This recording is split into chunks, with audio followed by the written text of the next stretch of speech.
Guys, कैसे हैं आप लोग। Hope you guys are really doing fine. And आज मैं फिर से आ गई हूँ एक नए मजेदार स्टोरी, इंटरेस्टिंग, भयानक, डरावना स्टोरी लेके। तो जो आज की कहानी है ना, ये मेरी भाभी की, मेरी खुद की भाभी, ठीक है। तो चलिए ज्यादा इधर उधर की बात ना करते हुए कहानी शुरू करते हैं। और हाँ, मेरी भाभी का नाम है अनामिका, उसको हम लोग प्यार से ऐना बुलाते हैं। तो जो मेरी भाभी है ना, नॉर्थ ईस्ट में असम में एक जगह है, वो जगह का नाम है बोरमा, ठीक है। तो वो बोरमा से है। बोरमा एक बहुत छोटा सा जगह है, बहुत छोटा सा गांव है, बहुत ज़्यादा रूरल एरिया है। तो वहाँ पे पढ़ाई लिखाई इतना ज़्यादा पॉसिबल नहीं है, तो इसीलिए उसको पढ़ाई लिखाई करने के लिए उसको गुवाहाटी आना पड़ा, ठीक है। और वो थी ट्राइबल, आई मीन है अभी भी वो ट्राइबल है। तो ट्राइबल का एक पर्टिकुलर कोटा, आई थिंक सब जाति में एक कुछ कोटा मिलता है, सरकार का, गवर्नमेंट का रूल्स होता है। तो उसको कोटा मिला हुआ था। तो कोटा से ट्राइबल लोगों का हॉस्टल था, ठीक है। तो वो वहाँ पे रह रही थी। तो ये 2012-13 की कहानी है। तब वो 12th पढ़ रही थी और वहाँ पे वो दिन में तो कॉलेज वगैरह जाती थी और रात को जैसे शाम को घर आती थी, घर आके अपना सब चीज़ें करना, ठीक है। और वहाँ का स्ट्रक्चर मैं आप लोगों को बता देती हूँ।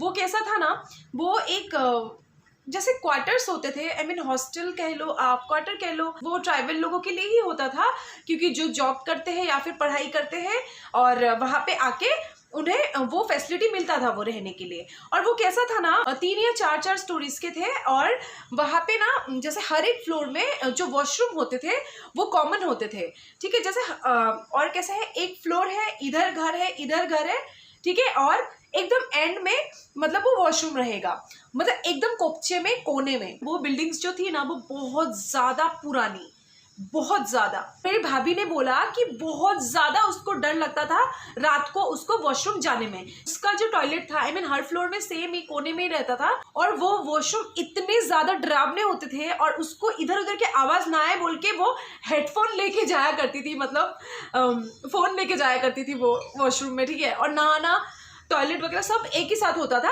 तो वैसा टाइप का सिस्टम था वहाँ पे। और वो लिटरली हेडफोन लेके जाती थी कि इधर उधर की आवाज़ ना आए।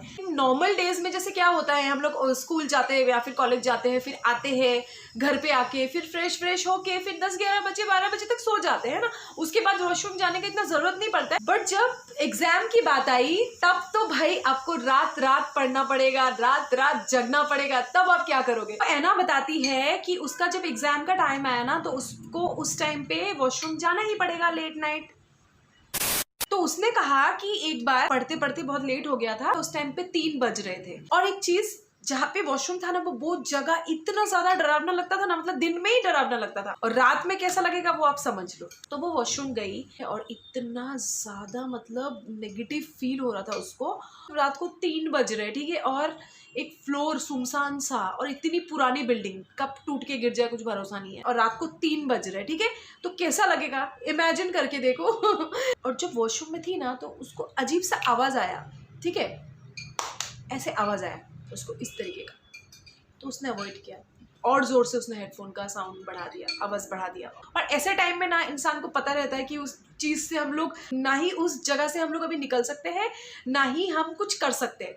तो उस टाइम पे इंसान अपने आप को समझाने लगता है कि हम इस चीज से कैसे हम लोग नॉर्मल फील करें, ठीक है। तो उसने क्या करा कि अपने आप को बोलने लगी नहीं सब नॉर्मल है, और उसने म्यूजिक का वॉल्यूम बढ़ा दिया। और थोड़ी देर बाद जब वो वॉशरूम से निकली, निकलने के बाद वो दरवाजा लगा रही है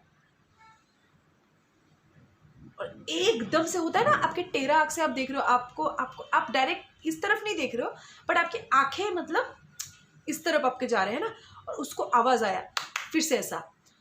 अभी तो वो क्या करेगी गाइस। तो उसने ना ऐसे देखा कि एकदम खिड़की के सामने, मतलब जो एकदम कोने में था ना, जैसे मैंने आपको बताया, तो खिड़की में जैसे कोई ना, मतलब ऐसे करके ना कोई उठा है और वो बड़ा हो जा रहा है, ठीक है। मतलब वो एकदम उसके पैर हाथ ठंडे हो गए। और वो मतलब बोलते हैं ना, मतलब वो अपने, होता है ना कभी कभी आप फ्रीज हो जाते हो ऐसे सिचुएशन में, भगवान ना करे मतलब ऐसा कोई आप लोग फील करो, बट ऐसे सिचुएशन में इंसान के हाथ पैर ठंडे हो जाते हैं, उनका दिमाग काम नहीं करता है और आपको लगेगा कि ये चीज़ देखा तो उसको भाग के आना चाहिए, बट उस टाइम पे उसको ही पता है कि उसको क्या फील हो रहा था। वो मतलब ये कुछ सेकेंड्स की ही बात है। और लकीली, हाँ लकीली, जैसे वॉचमैन वगैरह होते हैं ना, तो वो रात को ना ऐसे घूम घूम के देखता है कि मतलब सब ठीक है कि नहीं, और चोर लुचड़ रहे ऐसे जगह पे आते रहते ना मतलब। और जैसे उसने सीटी बजाई ना, बजाने के बाद ही उसको होश आया और वो तुरंत भागी। तो कोटा से मिला हुआ था वो जगह, और इसलिए उसके हिसाब से बहुत ज़्यादा कन्वीनियंट था, इसलिए उसको रहना पड़ रहा था वहाँ पे। बट उस इंसिडेंट के बाद मेरी जो भाभी ऐना, और उसने अगले दिन ही वो जगह छोड़ दिया। अपने मम्मी पापा को बोला कि मुझे इस जगह पे किसी कीमत में नहीं रहना है, और यहाँ पे जो देखा, जो एक्सपीरियंस किया, मैं कभी नहीं भूल सकती। और उसकी हालत बहुत ज़्यादा ख़राब हो गई थी उसके बाद। तो उसके अगले दिन ही ऐना ने वो जगह छोड़ दिया, और कॉलेज के आसपास के एरिया में उसने घर लिया रेंट में। और उसने अपने मम्मी पापा को बोला कि मैं नहीं रह सकती ही, मतलब मैं किसी कीमत में नहीं रह सकती, मुझे फ्री में भी रहने को बोले ना तब भी मैं ना रहूँ। तो इस टाइप का सिचुएशन से वो निकली। तो बहुत क्लेवर डिसीजन था उसका कि वो जगह से वो बाहर आई और अच्छे से फिर वो रही। उसके बाद उसको कभी वो चीज़ें नहीं दिखी, और उसका नया घर बहुत ज़्यादा पॉजिटिव था। तो मेरी भाभी ने, मतलब ऐना ने, बाद में उसने पूछताछ करा, मतलब उसके जो ऊपर के पहचान के लोग थे ना सेम बिल्डिंग में, मतलब उसके जो पड़ोसी थे, तो उन्होंने बोला कि एक्चुअली क्या है ना, बहुत सारे स्टूडेंट्स वगैरह ना यहाँ पे पढ़ने आते थे। जैसे मैंने आपको बताया कि वो ट्राइबल कोटा से मिला हुआ वैसे हॉस्टल्स थे, और वहाँ पे मम्मी पापा लोग भेजते थे अपने बच्चों को पढ़ाई करने के लिए, है ना। किसी का दिल टूट गया या फिर एग्जाम के प्रेशर में, ये सब चीज़ों में ना लोग पागल, मतलब बोलते हैं ना, जो बहुत टीनेज एज में लोग गलती कर लेते हैं ना, बहुत सारे लोगों ने ना वहाँ पे सुसाइड करा हुआ था। और टेरेस से वहाँ पे ना शाम के बाद में टेरेस जाना एकदम अलाउड नहीं है। टेरेस मतलब लॉक हो जाता है। बहुत लोगों ने सुसाइड करा हुआ था, इसीलिए वो चीज़ें, मतलब वहाँ पे नेगेटिव एनर्जीज वगैरह है। तो आई नो कि बहुत ज़्यादा छोटा स्टोरी था, बट कुछ नहीं कर सकते, ये ऐसा ही है, छोटा ही है स्टोरी।